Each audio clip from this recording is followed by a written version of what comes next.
we've got a fabulous program scheduled for today, so I'm really excited to kind of kick that off this morning. Just a couple of notes before we get started. I do want to say hello to all of our friends that are joining us via the live streaming. We have, since Tuesday, we've had almost 2,000 folks joining us via live streaming, so that is a huge accomplishment.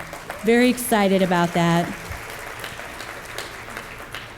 I particularly want to acknowledge our colleagues in Texas. I hear they're doing a wave in a conference room somewhere, so hello to our friends in Texas. We're happy you can join us. Just a couple of quick notes. We do want to make sure that we thank some of our sponsors again. You know, this conference certainly would not be possible without the help of a lot of really, really great sponsors, and we really appreciate them being here, participating, and supporting NACM, particularly our diamond sponsors, Thomson Reuters and Tyler Technologies, our silver sponsor for the record. And then, of course, our Wi-Fi is provided by FACT. So we really appreciate that partnership as well. And the mobile website, which was sponsored by New Dawn Technologies and Sustain Technologies.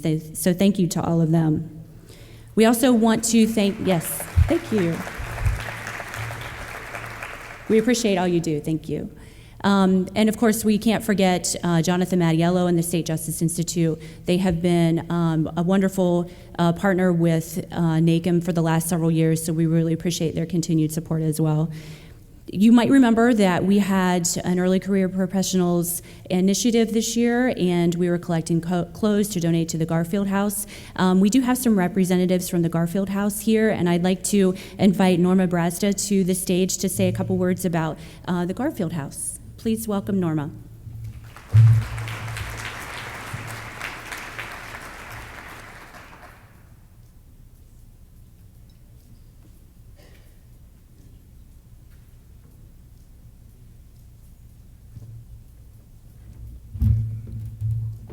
Hello. I first of all would like to thank you for choosing the Garfield House.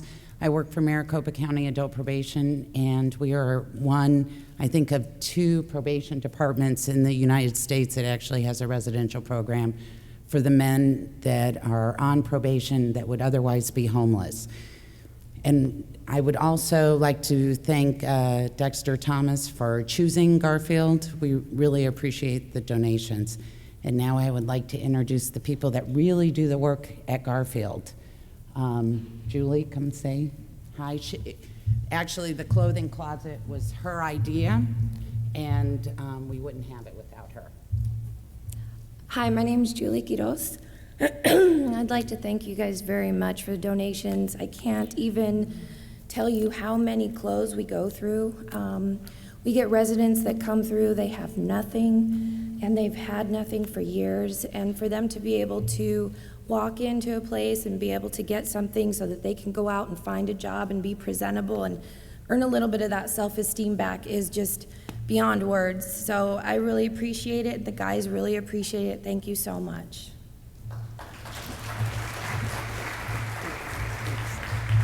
And I'm going to make Amelia talk even though she doesn't want to. She actually runs Garfield.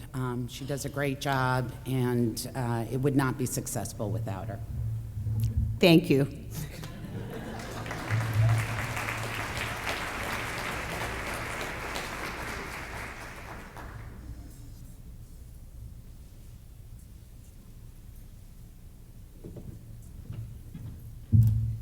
Thank you, ladies. We're so happy to partner with you while we're here in Maricopa County, and we really appreciate all the work that you do. Thank you. Many of you might remember that last year we created a new award. It's called the Linda Perkins Award for someone who is near and dear to our heart, Linda Perkins, who worked with the National Center for State Courts and worked closely with NACM for years and years and years. Linda, if you're watching, we miss you, and we still appreciate everything that you did. In continuing the new tradition, I will invite Carl Thomas to the stage to award the Linda Perkins Award.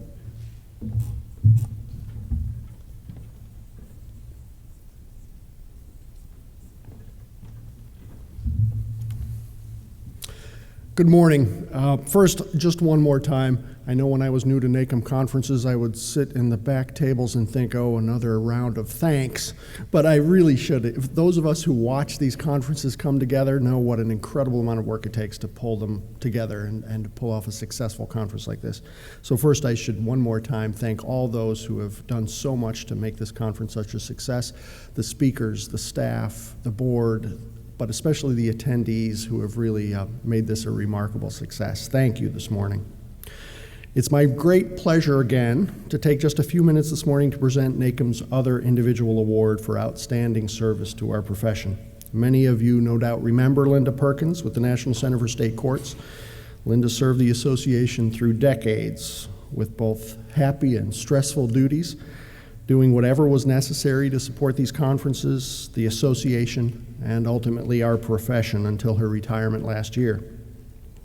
In fact, Linda might still be at home recovering from some of those emergencies that would arise during conferences. For example, she still may be recovering from the emergency that arose in one of my sessions years ago at the conference in San Jose. The shipping company lost my computer projector, which back then was pretty rare and about as big as a Volkswagen. Somehow, Linda fixed it. I don't remember how. Linda, if you are watching, perhaps you remember how. But my session went off perfectly, and I would imagine all the others did too, thanks to her work, and so we appreciate her service all these years later. I know others have similar stories, and collectively, those hundreds of acts of service to NACOM and to our profession raise the caliber of our work in ways we may never fully appreciate it or understand. This morning, we confer the award created in Linda's name, the Perkins Award, on a colleague and a fellow public servant who, over the course of her career, has similarly made outstanding and remarkable contributions to our profession and this association. Those of us who work in the courts, we all know we labor under a constant challenge to stay energetic and idealistic and creative and positive, all the time serving a public who walk through our doors in the times of their greatest stress and sadness and frustration and loss and personal crisis.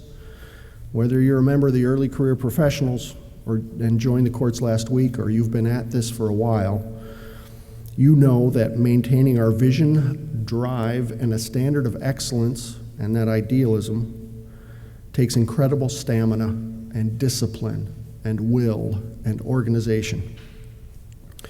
This year's recipient of the Perkins Award has clearly somehow figured out how to maintain that energy and diligence and idealism throughout her career. While all the nominees were outstanding this year, this recipient's letters of support came from 5 current and former state court administrators, 2 chief justices, the Attorney General's office, the State Judicial Council, past presidents and current members of NACOM, and others. Her list of projects and accomplishments, each one just a sentence or two or a phrase on the piece of paper, ran 22 pages long over a career of nearly 40 years in the courts. Almost all of us have specialties or areas of concentration. It's hard, because as we know, it's hard to be an expert in everything. But the breadth of her work in the courts is also remarkable. In a state known for strongly independent local court jurisdictions, one of her projects was a collection program that gradually expanded across the state to the point where now the accumulated collections of what started as this recipient's brainchild, this recipient's innovation, the accumulated collections have now reached over $400 million. She served the courts in 2 states in municipal, superior, and administrative levels, and staffed multiple courts, commissions, projects, boards, task forces, councils, and training programs. And oh, by the way, somehow along the line, added a master's degree in judicial administration and a law degree. On a personal note, I'll admit, one of the greatest things about chairing the awards committee this year is that we receive nominations materials from colleagues and coworkers whose records of service are remarkable and encouraging and uplifting and help me maintain that sense of excellence and that sense of service and duty. It's a great honor to be on the selection panel. It's a great honor to do this. It's a great honor to be here at these conferences surrounded by colleagues who have maintained that standard of excellence so well. But I'll just let this year's recipient know, on my most energetic, productive, and successful day at work, her accomplishments and records of service make me feel like a total slacker and a lazy slouch on my best day. And so while I may have developed a deep sense of inferiority chairing this year's awards committee, It still gives me great pleasure to announce that this year's winner of the second annual Perkins Award from the National Association for Court Management is, from the great state of Texas, and perhaps soon from the courts in New Zealand or the south of France, Mary Cowherd. Mary, would you join us?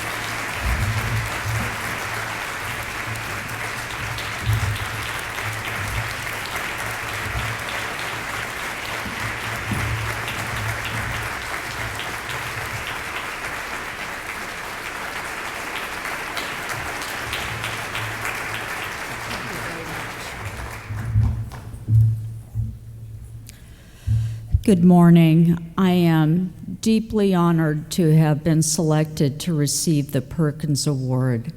As a member of an association comprised of such talented, dedicated, and hardworking individuals, it is truly gratifying to be singled out for recognition. I have been a member of NACM for a long while. I attended my first NACM conference in 1996. I have always enjoyed coming to the conferences to learn about the innovative and good things other states are doing in court administration and to bring those good ideas back to Texas. In turn, we Texans have shared what we're doing well in our state. I recently read a wonderful quote by Oprah Winfrey, "Follow your passion, it will lead to your purpose." I have always loved working in court administration. I have been extremely fortunate to have worked on many meaningful programs and projects through the years, and to be part of the process to help drive change and make improvements in the administration of justice. It is not just my sole effort that has brought me here today. I would like to thank all the incredible people that I have worked with during my career, both in the Los Angeles courts and my 25 years at the Texas Office of Court Administration. I would also like to thank my family and friends for their support and encouragement. I would also like to especially thank my current boss, David Slayton, my former bosses, the Chief Justices that I've had the privilege to work for, and my amazing staff through the years. Without them, none of this would have been possible. I am thrilled to accept this award. Thank you very much.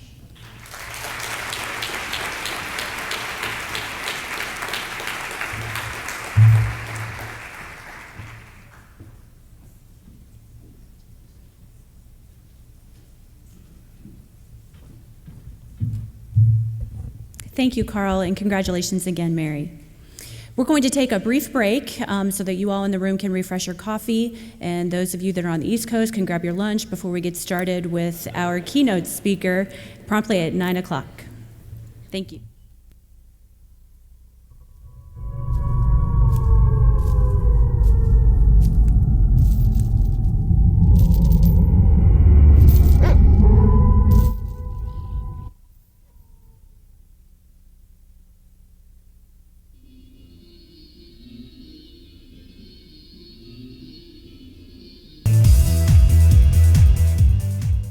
Good morning again.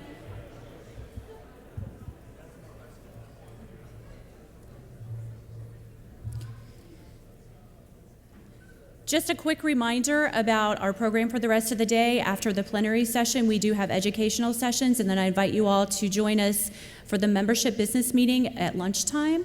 And following that, we'll have the closing plenary, which is a really wonderful opportunity for all of you to provide us with feedback about how you felt the conference went, what you would like to see in the future, if there's anything that you think we could do differently to make things run more smoothly or be more beneficial for all of you. So I encourage you to take a couple moments after the business meeting to also attend the closing plenary to give us that feedback. And we will have a drawing for a stay at the Westin Kierland. So make sure you're present because you have to be here to win. So please join us for the closing plenary after the business meeting as well. It's now my pleasure to introduce Michael Roosevelt for our keynote speaker today. He's going to be talking about why diversity should matter to courts. Mr. Roosevelt is a California-based education specialist on the topic of diversity, fairness, and unconscious bias in the justice system. He develops and coordinates fairness education and diversity programs for staff and judges and has taught continuing judicial education in the areas of fairness, access, cross-cultural communication, and the psychology of race. Mr. Roosevelt has developed a comprehensive leadership development program for court managers and supervisors, which includes a substantial curriculum component on a diverse workforce. Mr. Roosevelt is a faculty member with the National Judicial College and the past chair for the Diversity, Fairness, and Access Committee for the National Association of State Judicial Educators. Mr. Roosevelt received a BA in psychology and a master's in clinical psychology from San Francisco State University. He has completed all but the dissertation on his PhD from the California School of Professional Psychology in Berkeley. Please join me in welcoming Mr. Michael Roosevelt.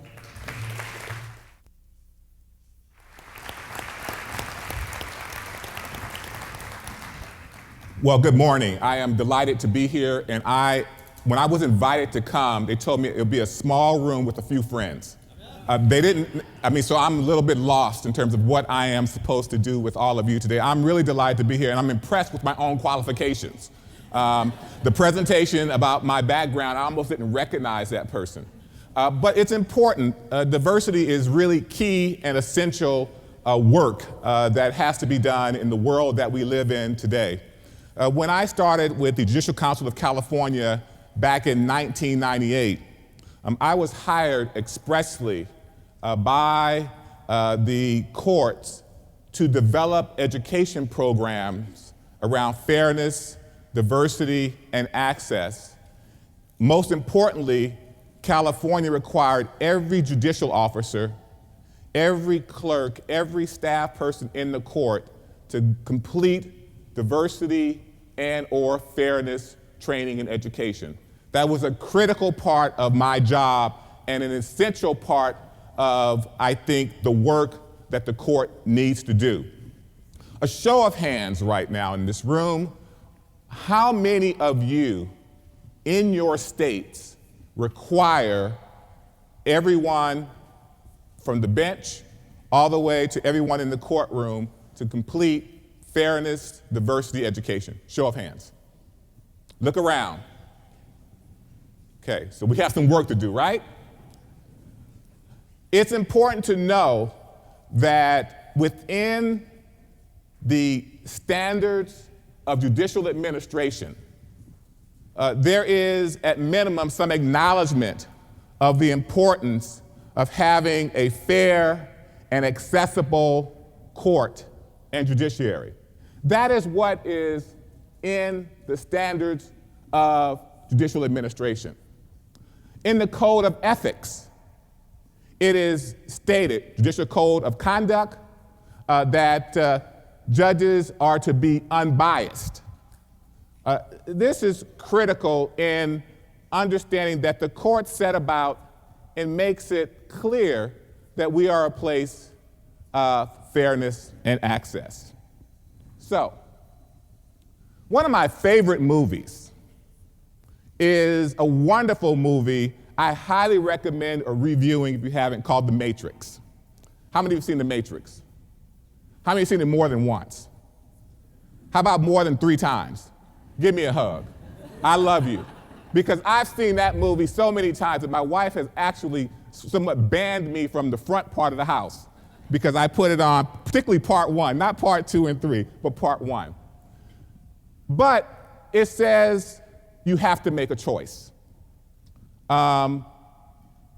There was this neophyte named Neo, and Neo was posed with a question. The question was, which pill to take?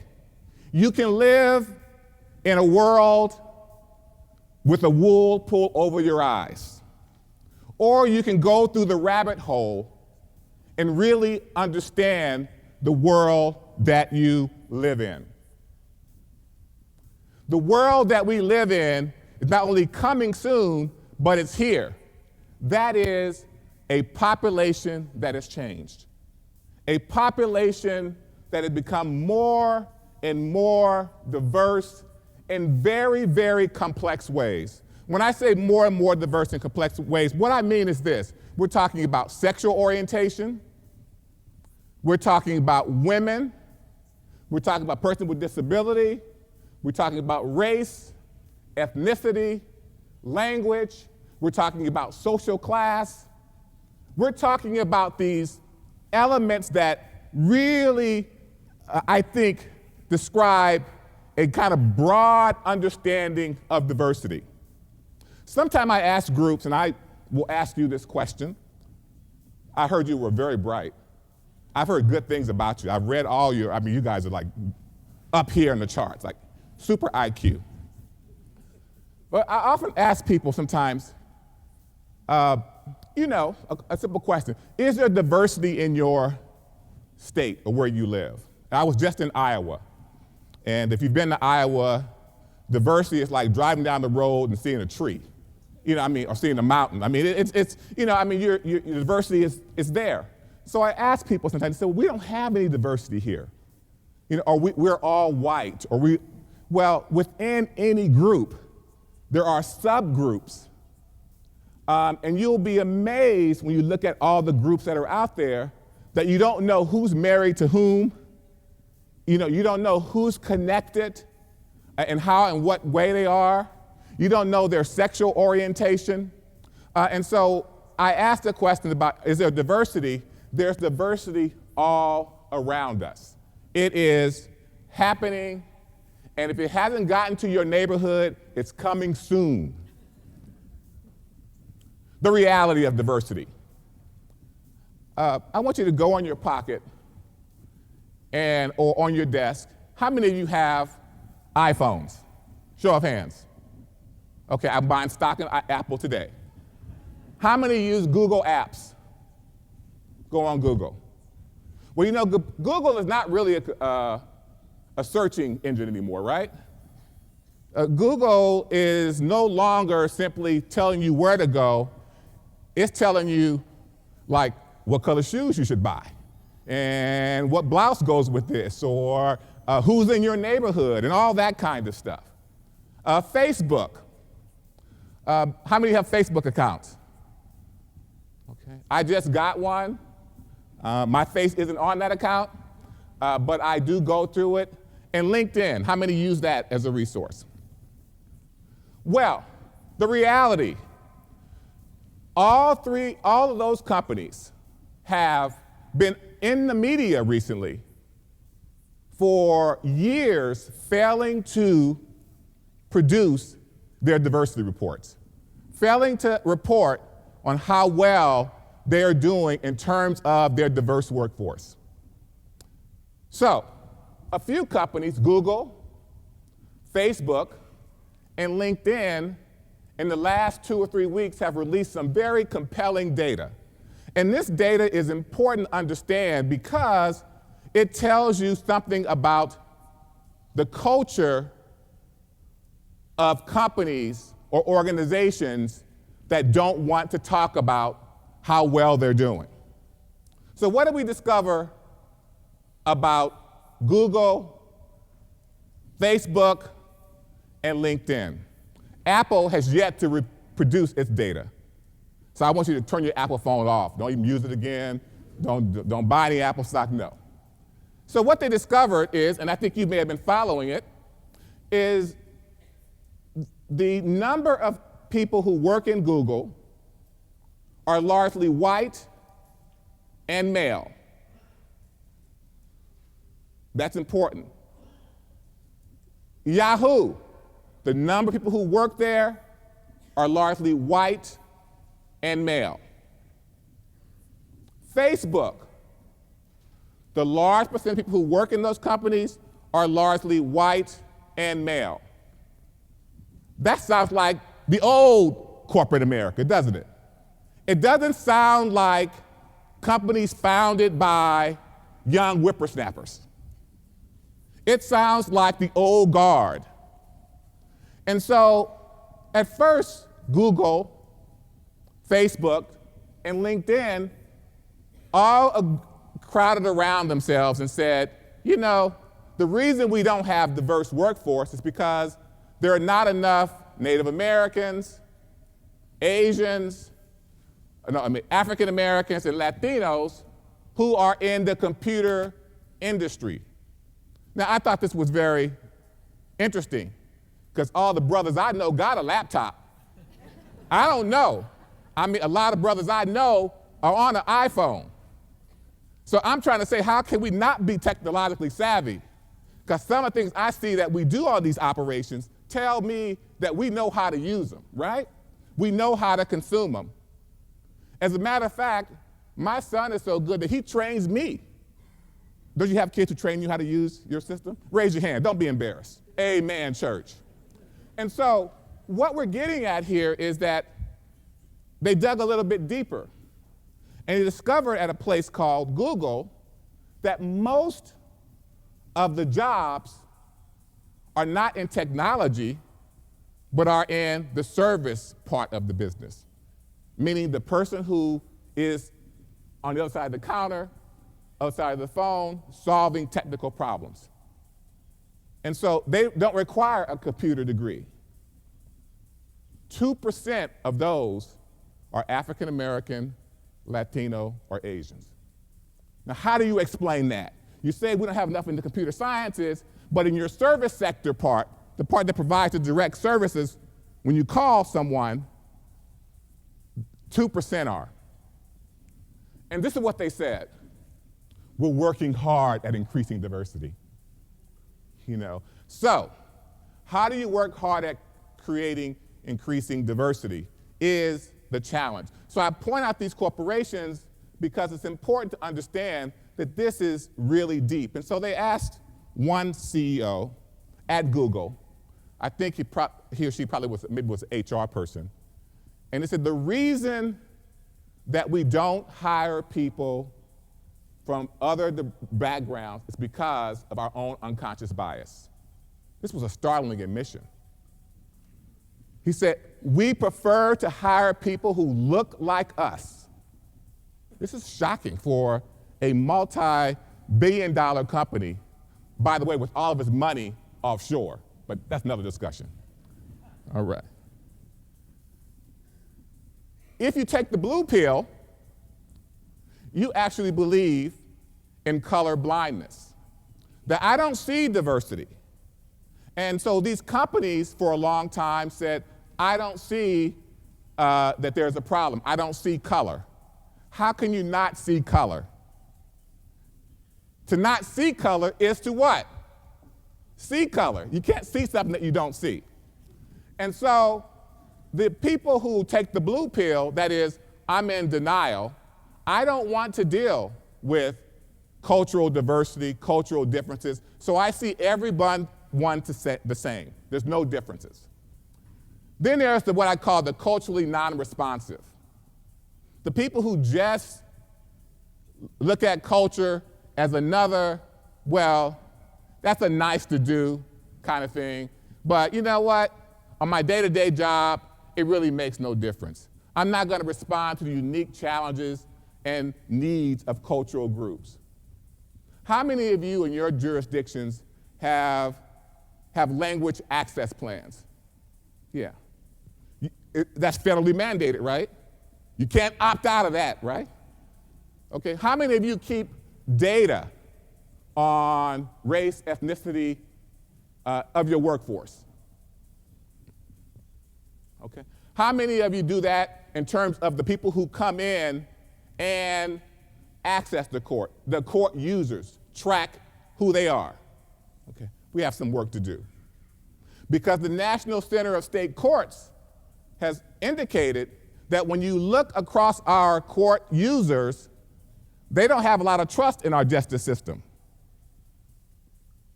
When you look at them along racial lines, you find that whites and Latinos and Asians have a high respect or trust in the justice system. African Americans have the lowest sense of trust in the justice system. But this is kind of quirky. It changes for Latinos after 5 years of living in Arizona. In other words, what I'm trying to say is it changes the longer, you got that, right? The longer, I had to get the Arizona thing in it one way or the other. But it changes, the longer they're in this country, the more or less they distrust the justice system. And that means they feel that to have money, to be of a different race, you get better outcomes. Now, we did a study in California on gay lesbians who come into courts. And they also express a similar distrust of the justice system. Remarks, things they hear from people who come into the courts, things they hear in the jury room, judges who are gay and lesbian who hear offensive things said about gays and lesbians. This comes up quite a bit. The blue folks also have a limited vision. They think that things are going to be just like they used to be in 1950. I don't know what they're thinking, what pill they are taking. That's the blue pill. Their discomfort. They're uncomfortable with that. Are you uncomfortable with looking at and addressing the diversity and the importance of diversity to your workforce? Are you uncomfortable with that? Back in 2001, a little bit later, I worked on a program, and it's important that it ties to the work of the courts. And it came out of having been in a meeting with judges after 9/11. And in that meeting, there were judges who were talking about Arabs, Muslims, and made some very harsh remarks about lock all of them up, torture them. These were judges who are held to a high standard of ethics, and I was floored when I heard it. I did not react. You see, I can talk, right? I didn't react. I stayed very professional. And what did I do next? I then left and developed a satellite broadcast called Islam in Our Court System. So I did a broadcast. And I developed that broadcast to talk about the culture of religion and the culture of different groups, particularly Muslims, who come and use our court system. And I thought there'd be a firestorm. There was a storm, no fire. Because the first thing someone said to me is, why do that? We don't need that. We're a fair place. I was in the meeting where it didn't come across that way. And so what I'm saying is you have to be responsive.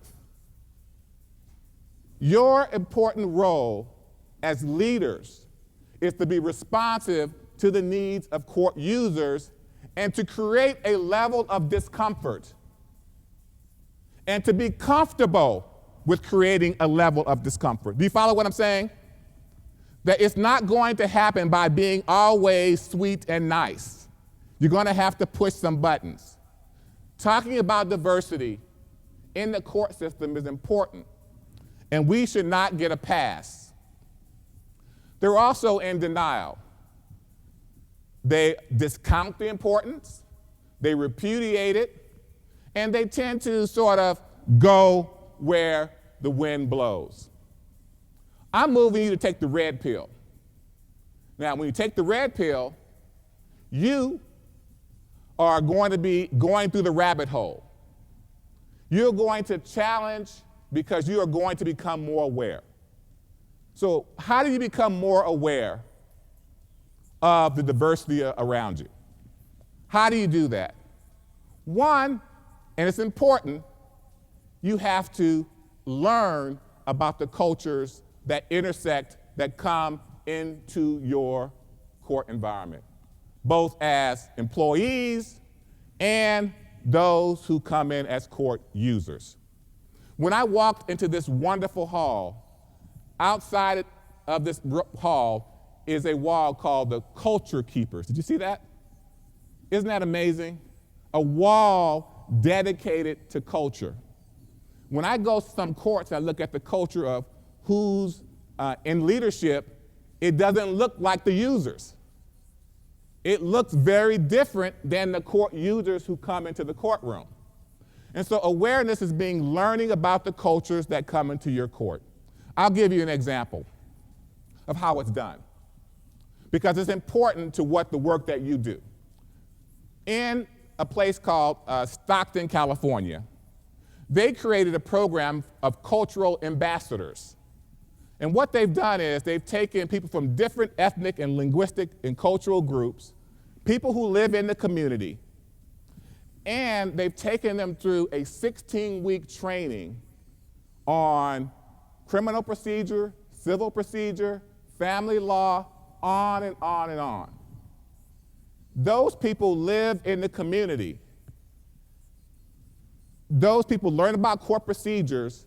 Then when people who come to the court, before they get there, those people are the first people that can explain to them what the court processes are, what is going on in criminal, in their language, from their cultural understanding, their cultural lens. But they went even further than that. They invite the cultures in to train them about what their cultural cultural backgrounds, cultural complexities are.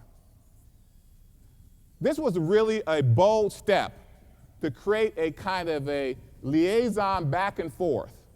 But it took time and it took leadership. In addition to that, they created a special video for, I think it's a good group they created for, because this is a particular population, of the Hmong community. These are people who came, who were our allies during the Vietnam War. They came to the United States. Many were placed all over the country. They have a large Hmong community, and what they were discovering is that the Hmong community has certain rituals and cultures that the court didn't understand, and the court was criminalizing certain kind of behaviors that were, in a sense, acceptable in the culture. So the court had to learn about what did that mean. So there is that cultural liaison program is a model if you want to raise and increase awareness. How many of you actually go out and engage in the church community, the ethnic and racial communities, the different language, sexual orientation? How many go out and do that? Oh, wait a minute. I just saw 2 hands. Wait a minute. So I heard this one more time. How many do that? It's a challenge for you. I am saying to you, in order for us to value the diversity that we talk about in our standard judicial administration, that we value in our code of ethics and code of conduct, that we really must get out and engage and learn from these communities. You also have to be a visionary. Our former Chief Justice of California and the former administrator, administrator of the courts, they had a vision. They had a vision that we have to better serve these diverse populations. They hired me. Wasn't that nice? They hired me. So I'm happy about that part. And you have to be comfortable. Here's my axiom. Accepting change is a choice. If you remember the movie Matrix, there was a character who decided, I want to go back into the Matrix because I can't deal with the reality around me. I don't want to deal with the fact that, the real world is tougher than the world that I was, the make-believe world. There are some people, as I said earlier, who want to go back to a different time. I want you to say, you will not have accepting change as a choice. You will accept the fact that change is here and it's real, and we have to be responsive to that demographic real change. I mentioned the code of ethics and fairness. It's important, once you acknowledge, you have the awareness, You are engaged in your communities in, I think, active ways. You have to acknowledge your biases. Anyone here doesn't have a bias? I'm just checking. Sometimes you have to check around the room. You never know who you might meet. We all have biases. And so what I'm going to leave you to think about is what are your biases? What are the biases of the staff that you work with? Is it around race, gender, sexual orientation, age? What are the things that you are hearing, and how do you begin to identify where your biases are? So I'm going to give you a place to go to kind of assess whether or not you have any biases, and then encourage your staff to perhaps consider taking this test. How many have taken the IAT? It's the implicit association test. You can go on the website, and what it allows you to do is do a self-test of and identify what are your unconscious biases, your unintentional biases. A lot of people are not aware that they have biases, and the way to understand and to acknowledge that you do is to take this very, very simple self-test. There are a lot of different tests on that website. It's been validated by over 4 million people across the United States and all over the world, too. It has tests for sexual orientation, disability, age, race, language, Native American, etc. I would encourage you to take that test because it will inform you about what are perhaps some of your implicit or unconscious biases. The world. The world that we live in now has been informed by these major decisions. Brown v. Board of Education, Civil Rights Act of 1964, Title IX, the Voting Rights Act. In some states, we have legalized same-sex marriages, the election of Barack Obama, which has also highlighted we're not post-racial yet. And we were hopeful that we would be, but we realized that we are not. But we have to look at where we are. And we look at Brown v. Board of Education, civil rights, and on down the line, that these were actions taken either by the court, but it was moved by people who wanted to see a change. So I'm going to encourage you, when I come back here in 2015, we're going to have NACM somewhere down there. We're going to put you on there in terms of what you have done to improve and address the issue of diversity more broadly in the work that you do. Here we go. The early adopters focused on these topics of diversity, fairness, and access were not the courts, really. It was business, it was education, it was advertisers, and food and hospitality. These were the industries that early on said, you know what? We want to keep customers. We want them happy. We want them to come back. We want them to spend money. That's what you do. Customer service is about having you come back and spend money. Did you all get that call this morning about come back? We've got a nice discount for you. You can stay here 3 or 4 nights for, what, $349? That's a deal. But the important here is that the embracers and early adopters understand there is a business case. There is a value to really focusing on diversity. Because if you understand diversity, you understand your market. When you understand your market, you better serve that market. But it takes some work to know your market and understand it. The food and hospitality industry really gets it. They understand, and particularly when you go to some places, they understand they will have certain kinds of food for certain kinds of diets. How many of you are gluten-free? If you make a request that you want something gluten-free, they will, you're a vegetarian, you're a vegan, they understand that we have to accommodate you. even certain religious accommodations. Hotels understand that. The industry gets it. But it's important that we understand it and that we engage in a process of being not only an early adopter in some cases, but really doing more work in the area of furthering and advancing the case for diversity.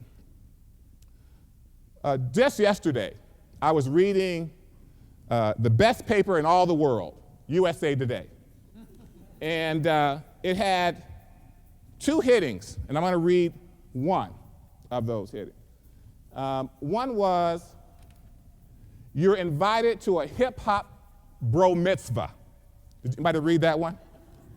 Why did I pick that article?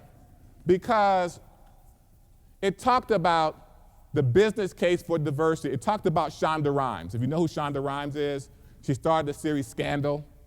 How many of you watch Scandal? Yeah, my wife got me watching Scandal. She started the series, one called Private Practice. And there's another series she has. What's the other series that's so popular? A bunch of handsome doctors. Grey's Anatomy.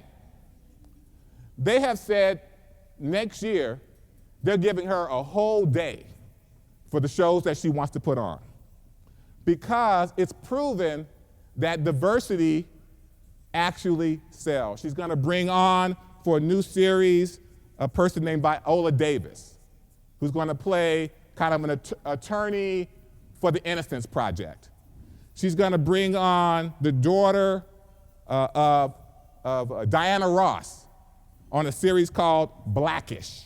I don't know what that's about. Talk to me later. She also has other series in the works. Because of her presence as a leader in entertainment and her success, they've increased the presence of more diverse casts in the industry. But there's been another effect. There's going to be more shows with Asian Americans in leading roles, more shows with Latinos in a leading role, in major broadcast series, not things just on HBO and Showtime. And so what they're saying is that if you, with intention, Shonda Rhimes clearly wants to create a television that looks like the people who watch television. You want to look at your workforce. Does it look like the people that they work for? And if they don't look like the people that they work for, can they be trained to be more effective at the people that they work for? I mean, the public. That's Shonda Rhimes. This paper is so wonderful that this morning it had another wonderful article. It was about television news. It discovered that most news programs on MSNBC, CNN, don't use experts of color as people to commentate, as commentary. They don't hardly use women as commentary or to look at issues and bring up issues on these talk shows. And so what they're saying is that there is still work to be done. And so what I'm encouraging you to do is, there is movement happening, but we must engage in some intentional behavior in order to improve how we serve the populations that we serve and to become much more representative. Data shows it's not enough just to have one woman in the room or one person of color in the room. There's some data that suggests that it's not just enough to have 10 people in the room of color or all women if their thinking is all the same. It does not change anything. So what you have to have people do is think about their thinking. Think about their biases. Think about what they know or don't know. So what I'm going to suggest that we think about and really work on is the people that we hire, the people that we bring on board, are they people that we can develop? Can we get them to a stage where they can be much more effective at serving these diverse populations. So I'm challenging you to really think about your workforce and where you are. Now to NACM. I love NACM. I was in Savannah just not long ago. Anybody was in Savannah?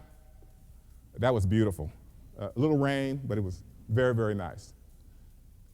But when I was at NACM, one of the things that when I looked around the room and I go on the website, and I'm very interested in ICM and the work that NACM does, that I think that what we have to do at NACM and other organizations is build a competency that focuses on leadership of a diverse workforce. Leadership with diverse populations that we serve. Don't get quiet on me now. I think we have to, with intention, it's not going to happen accidentally. I am also a member of the National Association of State Judicial Educators. And just this year, we have finally approved a curriculum for judicial educators on how to teach and train people to teach diversity, fairness, those kinds of content. It took us a while to get that. We created a whole curriculum around that. Does NACM have a curriculum, around diversity? How many think it would be valuable to have that? Okay. The ones who think it's valuable to have it, how many of you think that it would enhance the services that you provide to the public by having a component? Good. I want to encourage you to kind of push each other to look at how can you improve what you offer internally to strengthen what people do outside. So clearly, NACM can be a leader in the regard of really pushing and supporting the discussion and training of people to better manage a very diverse workforce and population. Why is it important? We want to build trust. We want to increase people's satisfaction. There's no bottom line here, but we want to add value and create accountability. Accountability is basically you are being held to account for what we do by the public or by users or by each other. And so I think it's important that we understand that diversity is really important, and it's important that we take the leadership in addressing our diverse needs. Now, it matters to our internal customers, and it matters to our external customers. Why does it matter to them? Because it is essential to doing our work to be effective. We have to understand who we work with and what their needs are. Research. In the last few years, there have been a lot of research, and some of the research is important for you to do and to look at as leaders. Some research shows that if you are looking to hire someone, a candidate for, let's say, a senior clerk level or a manager, the research shows that if you put a person's name on a resume, Shamika Collins versus Amber Collins, who gets called back for the interview? Amber. If you put Shelley Schwartz or what I call Shanaka Schwartz, who's likely to get a call? Be a little confusion. We're going to go with that first name. So what we discovered that with resumes, that sometimes people look at the name and they say, oh, I already got a sense of who that person is. We found at the university level that when you send people with the same resume to a group of people out there in the university world, academic world, and you say to them, you know what, I am going to be finishing my PhD, and I would love to meet with you. I'm going to be in town. or give me a call, and you just have their name, same qualifications, of different races and ethnic backgrounds, the ones who get the call backs are white males. Just not based on anything but the name. PhD, similar programs, applying for prospective internships, that the research shows us that we have to look at our internal processes, how we review applications. How I got hired at the AOC, I won't tell anybody the full secret. Nobody's going to listen? Nobody's going to tell? This is how I got hired.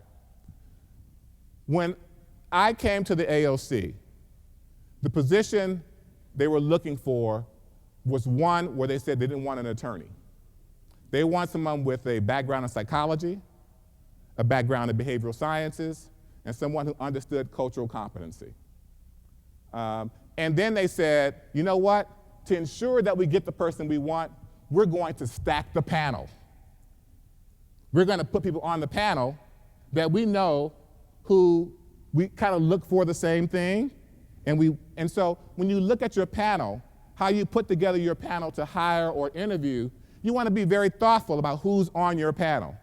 Who are you pulling in you're making your hiring decisions? So that's names. I won't go into sports, but I'm going to lead you with 84 Broad Street. 84 Broad Street is an innovative program that parallels with another program that at Stanford University. At Stanford University, they discovered that Asian Americans who were in management and leaders in the area of technology were being their managers and directors, but had no people under them. Because there was an underlying stereotype that Asians could not lead people. And so what Stanford University did was start a program to train Asian American corporate leaders how to work in this environment where they don't get acknowledged. They created a program that's a 5-day program that costs about $11,000. I can do it for half that. But that's Stanford University. They have a big place they can do that. But they created this program to address the needs of a population that somehow was being overstepped and missed for opportunities to actually supervise people. In other words, and manage people. They were managers of departments, but had nobody under them. Nobody reported to them directly. 84 Broad Street is a play on Wall Street. There is an 84 Broad Street. This was started by a group of women who were saying that on corporate boards, there were no women on America's corporate boards. So they decided to train women on how to get on corporate boards. Now, corporate boards, I'm not aspiring to be on a corporate board, but what it's saying, it has to be intentional. It can't happen just because somebody said it should happen. It has to happen with someone taking some effort to do it. So their research shows that there's a small number of women on corporate boards, a small number of women of color on corporate boards, so we have to train women and their corporate heads about how women can be successful and get on these corporate boards. One thing I learned about corporate boards, and you might know this, is a golf course out here. A lot happens on the golf course. So what's your handicap? I don't golf. So you're not going to go out to the golf course with the guys because that's what they do. And so this is an intentional process that we have to engage in. And so this is what's happening in the area of research, and I think they have some practical applications for what we do as well. I mentioned the IAT, and I mentioned some books. I'll mention a book to you that I think is worthwhile looking at, and it's around the issue of race, and I'll talk more about it in my next session. It's called Having Courageous Conversations. And I'll give you the full title. That's a teaser. Come to my session. I got you. But Courageous Conversations is really about how to have dialogues around these kind of complex issues in a way that creates safety and hopefully gets some momentum moving forward. Oh, I love that. The Matrix. I couldn't get it to move, but that's the best I could do. You have a choice. Take the blue pill or take the red pill. I can't do the Morpheus voice. You know how Morpheus had that? Who can do Morpheus? I can't do his voice. But I want you to consider which pill that you are going to take, because diversity is critical, is essential to the work that we do. The world that we live in is changing, and it's changing so rapidly that we want to be able to be timely and responsive to that world. Thank you so much, and there'll be questions. Thank you.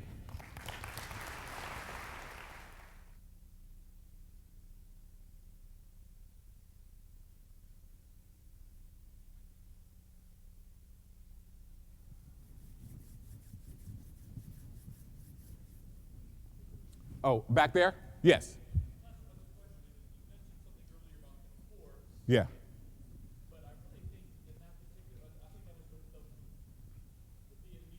Yes, the Hmong. Right.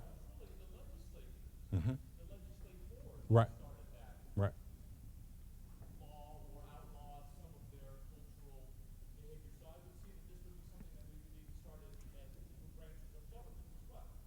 Perhaps so.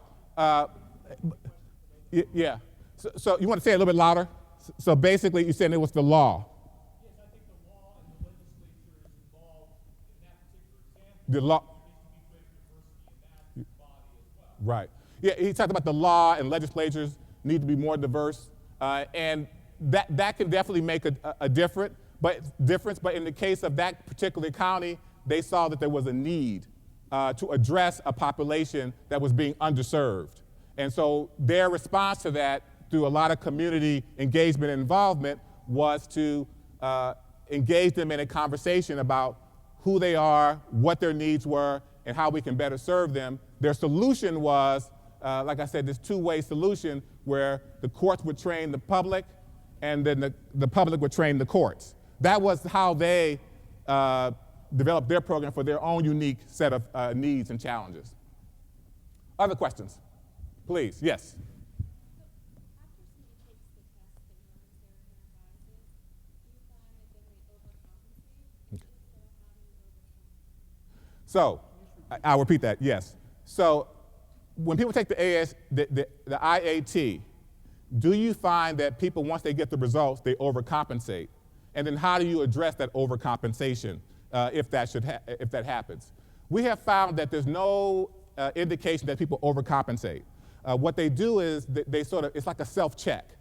And what it says is to you, if you take the IAT that I've taken about 3 or 4 of them, and the one on race said that I have a slightly higher preference toward whites than I do toward African Americans.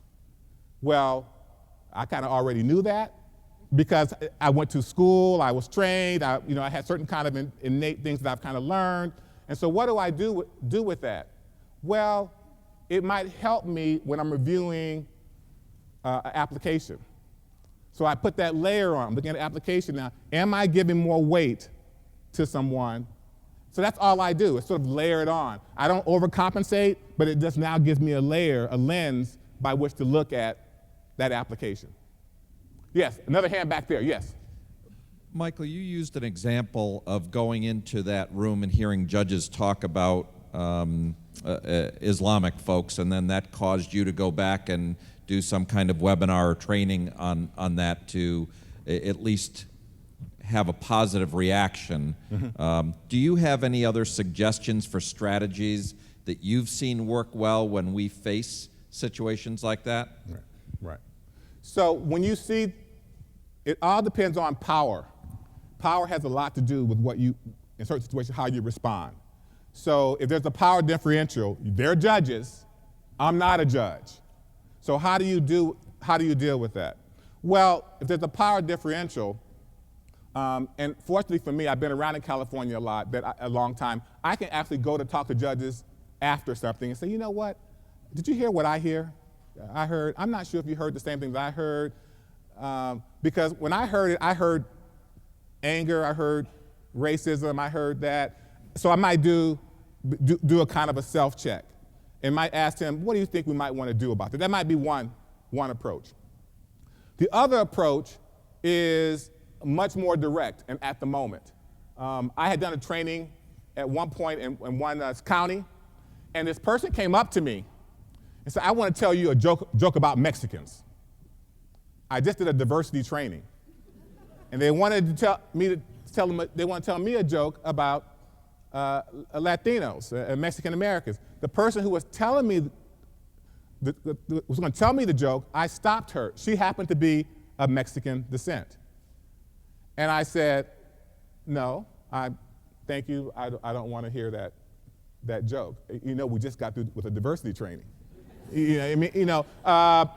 But why did I do that? Because what often happens is if you tell me a joke, it gives me permission to tell a joke to somebody else. You know, my Mexican friend said. So I walk away from it by saying, I have permission to say that joke. And so sometimes it's important to confront it when you see it. Okay, so that's one way. In the workplace situation, you can always, how many of you have heard about employees that have said some outrageous things? Had employees, okay, thank you, okay. And sometimes you say, you know, I only heard that one time, I'm not gonna say anything about it. It doesn't seem to be, you know, a pervasive problem. If you hear it about maybe 2 or 3 times, there's something I may need to address this issue. It's the personnel issue, I may need to address it. And so you approach it and you address that person. What sometimes often happens, and I find this is really problematic, is that one person says something that's outrageous. Now everybody has to go through training for that one person. That simply doesn't work. I mean, you should not have to make it a punishment because one person has done something. Now everybody has to go through diversity training. It should be part of the culture, of course. You should offer it, but I think most importantly, if it's an individual, you need to address that individual and deal with him or her very directly and hopefully quickly. Other questions? Yes, your hand. I'm sort of interested that, you know, preservation is involving, you know, race and Right. reference to sex. Right. I haven't heard too much reference to what I keep seeing in the news is the most significant divide and bias right now, and that is the chasm between rich and poor. Right. With wealth and income, which everything I see is very bad and getting worse by the month. Mm-hmm. I think you heard that. The socioeconomic gap is clearly an issue that is being addressed through a number of courts who have self-represented addressing those litigant issues. California has a website that provides access to people who are low income or don't have the resources, helps them complete forms, it offers fee waivers. I mean, it addresses those kind of issues. But what we have seen, and I mentioned the public trust and confidence data earlier, it shows that people of color who use the courts feel because they don't have money, their outcomes are not the same as those who have resources. People who are poor feel that they don't get the same kinds of outcomes. And so that gap between the rich and poor is getting wider. It's not getting smaller. So I totally acknowledge what you've acknowledged and pointed out. And that's an area that I think is one that you can't simply address by just understanding biases. You have to put programs in place to respond to the needs of those persons. So the fee waiver has been able to help some folks address that issue. Having judges understand how to talk to people who are low income, maybe don't have resources, maybe are not as educated about the justice system and the court system. Those things have seemed to have some effectiveness. So those are some small steps. They don't address the bigger issue, which is a societal issue. I mentioned that Apple has all of its money in another country. You know, those are the kind of issues that we can't really address in the court system, but clearly there are programs that I think are helping to reduce the impact of income disparities, but it's not going to eliminate it. I saw another hand. Yes. Go ahead. So the question I have is, I work in a municipal court in a city that has a very high Hispanic population, but the governing body is very, very white. Right. So do you have any suggestions for like a case study or a training or something that we can suggest from the court end, because we see it more often than anything else, that we could bring up to the council to try and change their purview of everything and maybe kind of realign their priority in that area? Yeah. So you're talking about at the policy level? Yeah. Yeah. So at the policy level, and it gets also back to leadership. And one thing I found that's very effective with people at the policy level, they like retreats. They love retreats. So if you can find the opportunity to get them to a place called Scottsdale, Arizona, in a nice hotel with air conditioning, that really helps. But at the policy level, and we find, and I have found, that providing people with information, education, is really critical. So the more information people have, the more informed they become. People in office rely on other people, their staffers, to provide them with the latest research, the latest information about policy before they make a policy level decision. So I think it's important that we provide them with the information that they need to inform their decision-making process. So if you have a population that's primarily Latino and the people who are sort of in charge are largely white, I think it would make some sense to try to get the folks who are in the leadership to go out in that community, and also to diversify the council. I mean, you have to look at, can you diversify that council? And if that's possible, that is a step toward making some change, but that's going to be a slow process. But getting people into positions can also, I think, help change how they impact certain communities, and hopefully in some positive ways. I saw another hand. Yes, two hands. Yeah, go ahead. A very sad story. In the late well, you all know that New Mexico has been a majority-minority state for generations. In the late 90s, we had a racial ethnic fairness commission that went around the state and got testimony from people about their experience in the courts. And there was a lot of anecdotal evidence presented about ethnic and racial bias in their court experience, with judges, with juries, with lawyers.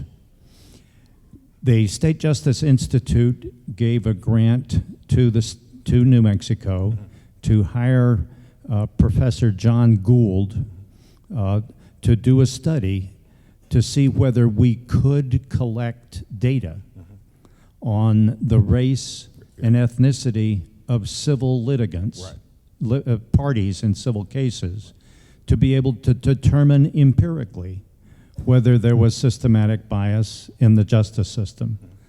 Professor Gould did the study. Professor Gould showed that there was a viable process to gather that data systematically throughout the state to determine on an empirical basis whether there's bias. The New Mexico Supreme Court chose not to implement that study. If we are biased in that way, we don't want to know about it. Right. That would be a black eye for the justice system. It would reduce public trust and confidence to prove that we are racially biased in New Mexico. And furthermore, we don't have a clue what we would do with that information. How could we possibly fix it if in fact we are biased? To my knowledge, Minnesota collects this party data in criminal cases and has made good use of that to show that the system, in fact, is not biased. But even in Minnesota, they don't collect it in civil cases. Michigan did one study way back 20 years ago, collecting data for one purpose, but has not repeated it.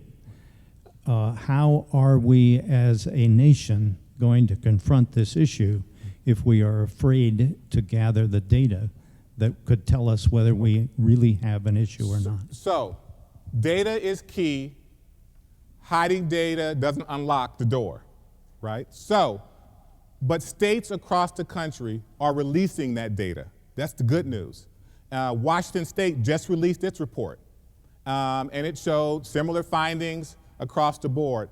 I think the National Consortium of different, what they call task forces on racial and ethnic disparities, they have compiled those courts, the National State Courts, all the reports across the country that look at that. So I think in time, things will happen, but there's always going to be resistance. And you clearly had come up again. Give me the report, I'll release it for you. Free. But I think it's important that you actually think about that this is a process, and maybe at some point they will release it, but this is important data to get out. Unfortunately, there's some states that are a little reluctant to get it, don't know what to do with it, but I think it's important that this data does get out, and I support efforts to release this data more broadly. But each state has its own complexities in how they release this data. I want to thank you all so very, very much for all your time and your interest in this topic.